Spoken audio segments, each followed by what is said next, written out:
6 de la mañana con 51 minutos. Gracias por estar con nosotros. Hoy queremos analizar junto a usted cuál ha sido todo este proceso que se ha llevado adelante en la Asamblea Legislativa para que Yanine Áñez sea elegida como presidenta del Estado. Pero ahora yo quiero agradecer también la presencia de Jorge Richter, que está junto a nosotros para analizar lo que le había comentado, y a tiempo de darle la bienvenida también quiero que nos acompañe a revisar cómo esta asambleísta ha llegado a ser posesionada como presidenta de Bolivia. A las 19 horas de este martes 12 de noviembre del 2019, Yanine Áñez asumió la presidencia del Estado por sucesión. Si bien no existía el quórum necesario en la Asamblea Legislativa Plurinacional, la posesión de Áñez se concretó por sucesión presidencial. Aquí se está frente a una sucesión presidencial originada en la vacancia de la presidencia del Estado, ante la ausencia definitiva del presidente y del vicepresidente, lo que significa que, conforme al texto y sentido de la Constitución, como presidenta de la Cámara de Senadores, asumo de inmediato la presidencia del Estado prevista en el orden constitucional y me comprometo a asumir todas las medidas necesarias para pacificar el país. La nueva presidenta del Estado, en primera instancia, de esta manera se dirigió a los legisladores presentes. Que Dios bendiga Bolivia y que nos dé sabiduría para gobernar en esta época transitoria. Muchas gracias. Inmediatamente después de recibir abrazos de felicitaciones, la nueva presidenta del Estado Plurinacional de Bolivia se dirigió a Palacio de Gobierno, donde también hizo uso de la palabra en las gradas del hall. Agradecidos con todos esos movimientos cívicos de los diferentes sectores sociales, toda la ciudadanía, por haber pensado solo en Bolivia. Esto es por Bolivia. Los hermanos indígenas también nos acompañan. Los hermanos campesinos también nos acompañan. Las iglesias nos acompañan. Porque eso es lo que quiere Bolivia.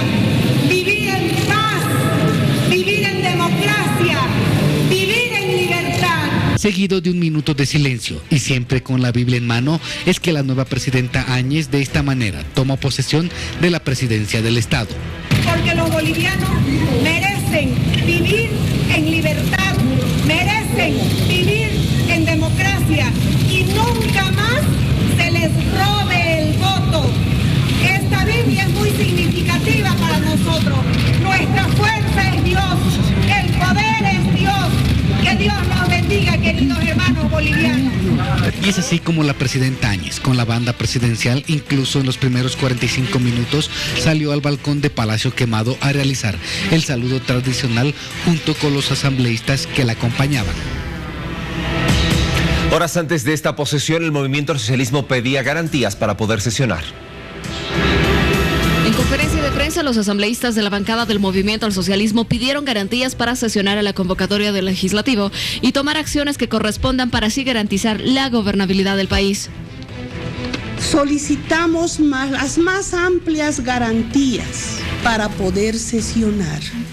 Y más aún, cuando el señor Luis Fernando Camacho ha manifestado públicamente que va a acercar la Plaza Murillo el día de hoy a horas 15, por lo que esto lo hace público, ya dando por hecho ciertas situaciones. La diputada Betty Yañíquez, a nombre de todos los asambleístas del MAS, pidió que todas las barricadas y cercos sean replegados. Que nosotros pedimos es el repliegue de todos estos actos que riñen la Constitución, como el hecho antes referido de barricadas, cercos y demás.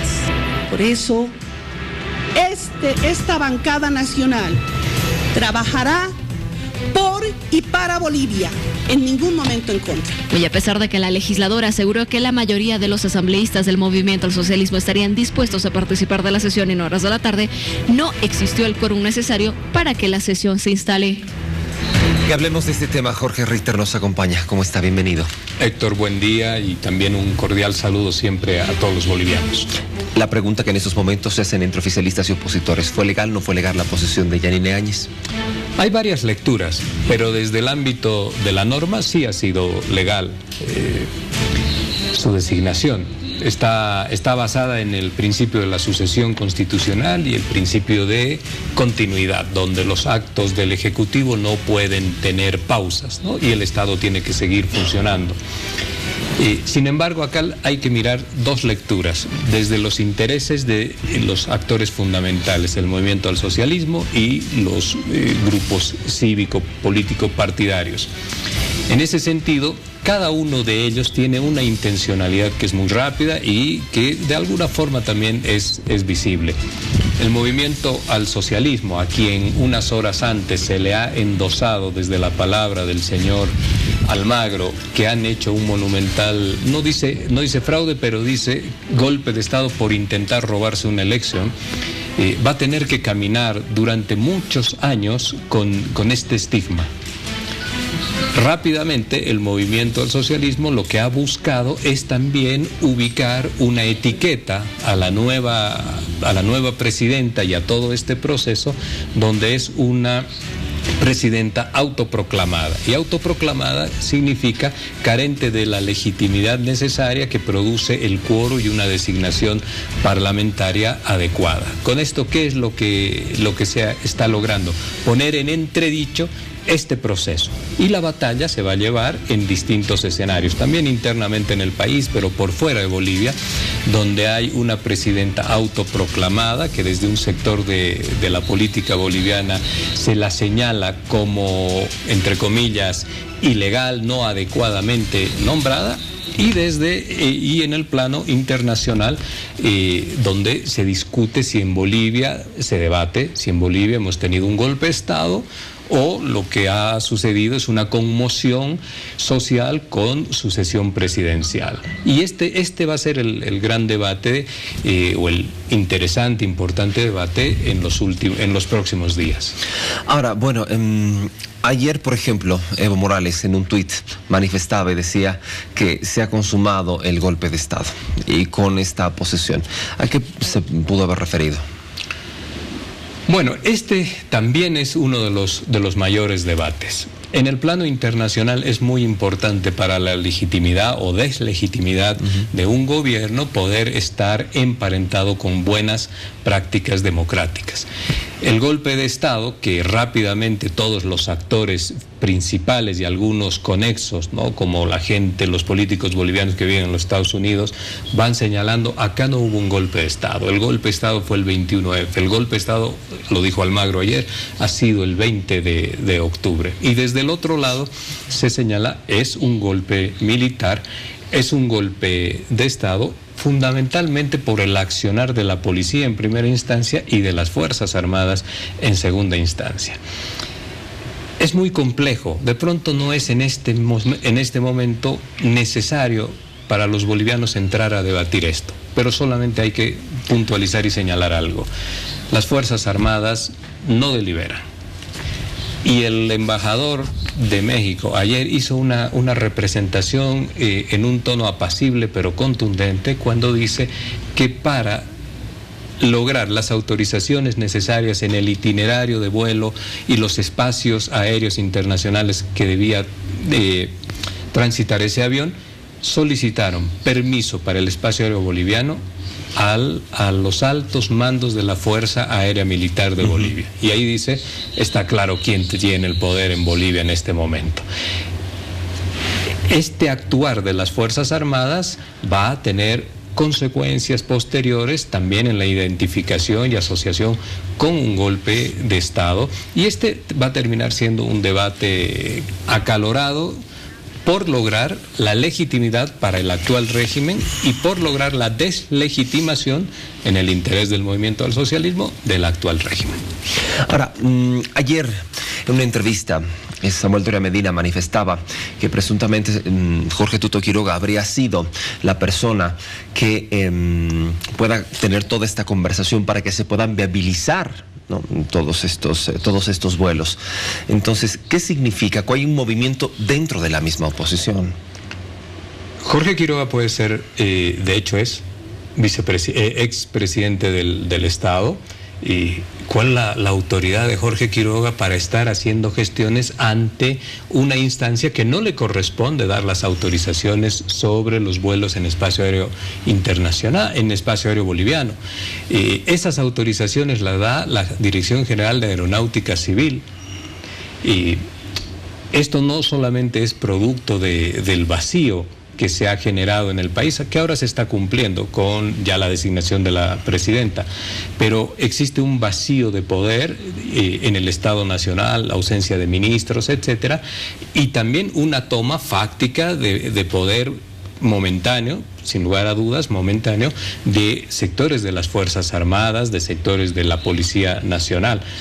Esto es precisamente lo que deja en entredicho si esta solicitud que hizo las Fuerzas Armadas de renuncia al presidente constituyen o no un golpe de Estado. Ahí las opiniones son diversas, pero cuando las Fuerzas Armadas deliberan y solicitan a su capitán general que renuncie, eso está bastante emparentado con subvertir el orden institucional del país, independientemente de las conductas del primer mandatario. Muy bien. Yo quiero hablar ahora de los tiempos. Según lo que establece el artículo 169 de la Constitución Política del Estado, tengo entendido que este mandato de transición son de 90 días, para que se pueda convocar más bien a las elecciones, si no estoy equivocado. Ahora, no tenemos un Tribunal Supremo Electoral y para convocarlos hay un plazo de 60 días. ¿Cuál tendrá que ser el procedimiento? ¿Está realmente ahora la presidenta con los tiempos tan apretados? No solamente está con los tiempos apretados, está entrando más allá de la emoción del nombramiento y de la salida ayer, ahora entra casi hacia un callejón sin salida. Por ello era importante establecer mesas de diálogo antes que salidas de ruptura y de enfrentamiento. Y sí, evidentemente, ella tiene 90 días para convocar a elecciones, pero dentro del mandato, dentro del tiempo del mandato, y este mandato termina antes de los 90 días, ahí ya tiene un problema. El segundo problema es que el día de hoy la Cámara de Senadores y la Cámara de Diputados no tiene presidente y hay que elegir nueva directiva. Y el Movimiento al Socialismo tiene una mayoría. El Movimiento al Socialismo, ¿qué va a hacer? No sabemos. Va a intentar tomar las cámaras y va a controlar también de alguna manera las designaciones para la reinstitucionalización del Tribunal Electoral. Esa es la cuestión. Los bolivianos no tenemos todavía en política el hábito adecuado, correcto de dialogar, de sentar a establecer mesas de diálogos. Estamos en una posición maniquea de victoria o derrota. Muy bien. Y eso lleva a un enorme problema, Héctor, en los próximos días. Vamos haciendo paréntesis en lo que me va manifestando. A ver, ella necesita por lo menos una mayoría simple para poder aprobar las leyes dentro de la Asamblea. Con lo que tiene, con estos impases entre el oficialismo y la oposición, ¿va a conseguir hacerlo en este tiempo corto? Necesita negociar. Tiene que negociar necesariamente. Necesita indefectiblemente negociar y tomar en cuenta el voto del Movimiento al Socialismo. Hay elementos esto a primera vista, hay elementos que pueden suceder, renuncias de titulares y suplentes en el Movimiento al Socialismo, desbandes, etcétera. Pueden darse casos, pero como se ha producido la ruptura y la conclusión de este proceso, la salida de Evo Morales, el no quórum el día de ayer, permite de cierta forma inferir que la batalla dentro del Parlamento va a ser muy, muy aguerrida. Y ellos tienen la fuerza, el Movimiento al Socialismo tiene la fuerza. Entonces, no solamente con apelaciones de buena voluntad se soluciona, porque esto es poder político y el poder político se utiliza. Entonces, van a tener que sentarse y abrir mesas de diálogo. Y ahí no lo puedes dejar al Movimiento al Socialismo por fuera, hoy no lo puedes dejar. Cuando usted me refiere de diálogo, me hace recuerdo lo que en algún momento don Evo Morales les dijo a los de la oposición: dialoguemos. De pronto pudo haber sido ese un camino, no sé, estoy suponiendo algo, para que después no existan todos estos problemas.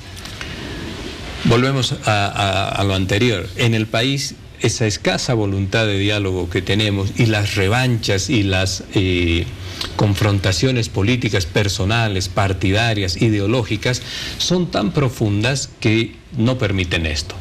Evo Morales no era un hombre de diálogo hacia la sociedad civil, hacia los otros partidos políticos. En situación extrema solicita este diálogo y subjetivamente este criterio hubiese sido más funcional para los sectores cívicos, políticos y partidarios poder tomar ese diálogo, poder establecer una agenda y poder avanzar sobre ello, con el compromiso de que estos 2/3 que tienen las cámaras puedan estar al servicio de leyes cortas, leyes de emergencia, nuevo tribunal electoral, tribunales departamentales.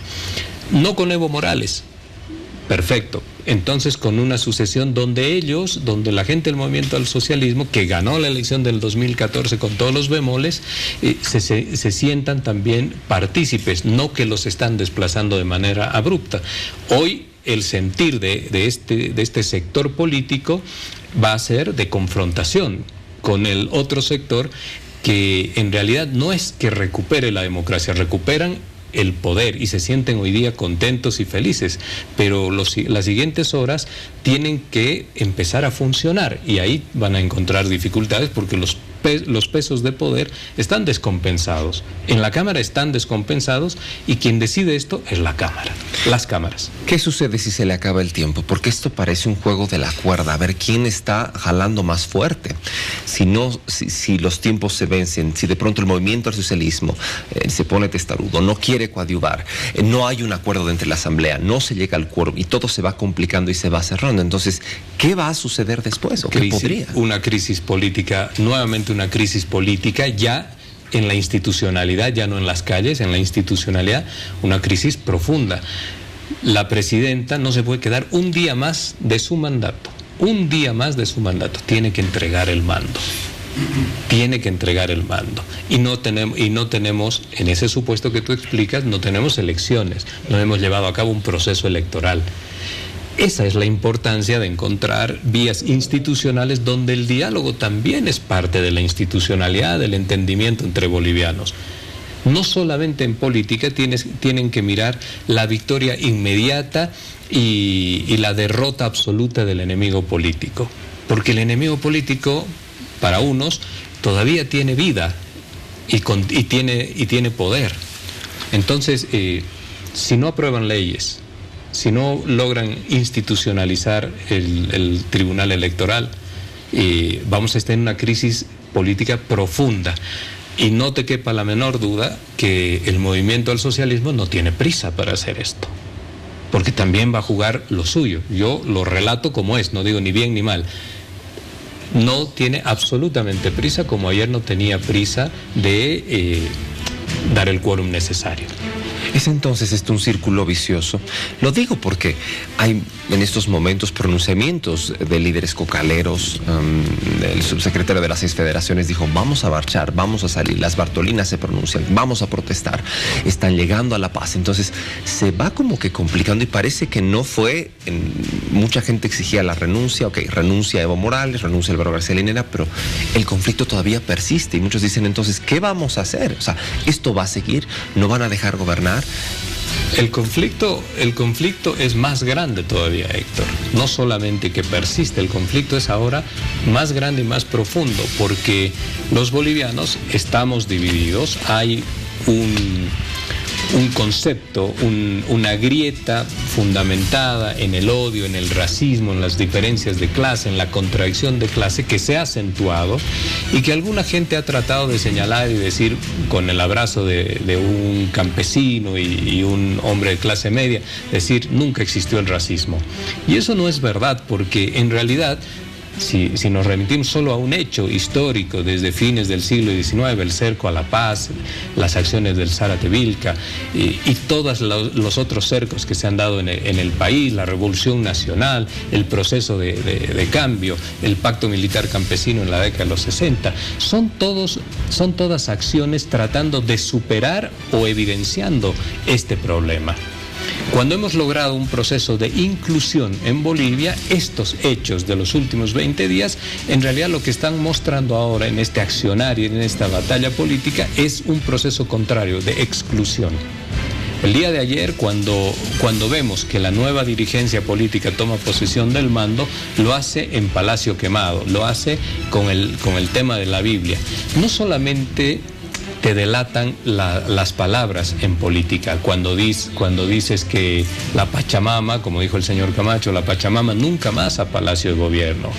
Y cuando retiran la huipala, te delatan también las conductas y te delata lo simbólico. El día de ayer la Biblia gigante, enorme, porque la Biblia siempre estaba, ¿no? Se juraba sobre la Biblia enorme, el discurso reiterativo de que la Biblia vuelve a Palacio, salen las otras referencias de la identidad y de la cultura originaria campesina del país. Entonces, ¿dónde está el proceso de inclusión? Y ahí políticamente hay una ruptura. No es como un dirigente político que el día de ayer en un canal colega tuyo ha dicho que los revoltosos en una semana van a dejar ya de marchar. Eso es no comprender el país. No son los revoltosos, es la otra parte que se incluyó y que se empoderó en el país y que también es profundamente dueña de este país, a la cual ha sido desplazada y ahora paternalmente se los está mirando y se dice, los vamos a incluir, como si estuviéramos haciéndoles un favor desde los sectores de clase media. Ese es simplemente un error enorme y esto va a seguir agudizándose y enfrentando a los bolivianos. Para ir finalizando la entrevista, ¿qué va a suceder con los ministerios? Hay carteras muy importantes, educación, economía, que están divagando en medio de la nebulosa. No hay algo solvente que se diga, ok, vamos a hacer esto, se va a continuar de esta manera, si es que este interinato está bueno por algunos meses nada más. En Bolivia tenemos muchas apetencias de creernos fundacionales con el Estado. La señora Yanine Áñez va a elegir seguramente en las próximas horas un gabinete. También eso hay que observar con detenimiento cuál es la composición de su gabinete, porque ahí están las conductas que yo te menciono. Vamos a ver si son políticos de reciclados o políticos de tradición. Tampoco eso es malo, ¿no? No hay que estigmatizar a quien está 20 años en la política. O vamos a ver si hay gente campesina, si hay originarios. Hay que mirar esa composición. Pero el Estado tiene que funcionar, rápidamente tiene que funcionar, por lo menos en la parte administrativa. Yo me imagino que no van a ser ministros, ministras que van a venir a inaugurar una carretera y querer mostrarle al país que en 2 meses han hecho más gestión que en los últimos 15 años, porque eso sería ya caer en cierta desfachatez de la acción, de la gestión gubernamental. Tienen una misión, que son nuevas elecciones, innecesaria e ineludiblemente tienen que concertar. Y en el otro lado, en el lado del MAS, no tienen el ánimo de concertar. Entonces ahí hay que ver la capacidad que tenemos los bolivianos de ambos lados de encontrarle una salida institucional al país, más allá de lo formal de la vicepresidencia. Y tenemos, ante estos demonios que se han desatado ya del racismo y de los odios y de la lucha encarnizada en lo político, tenemos elecciones próximamente. Esto se va a acentuar, por supuesto, porque la elección va a girar sobre si hubo golpe, sobre si hiciste fraude, etcétera. Son días para el análisis político entretenidos, pero para los bolivianos complicados. Jorge Ritter, le agradezco mucho por acompañarnos, por estar acá y realizar este análisis, y espero que usted en casa también haya comprendido como nosotros los bemoles que se vienen de acá en adelante.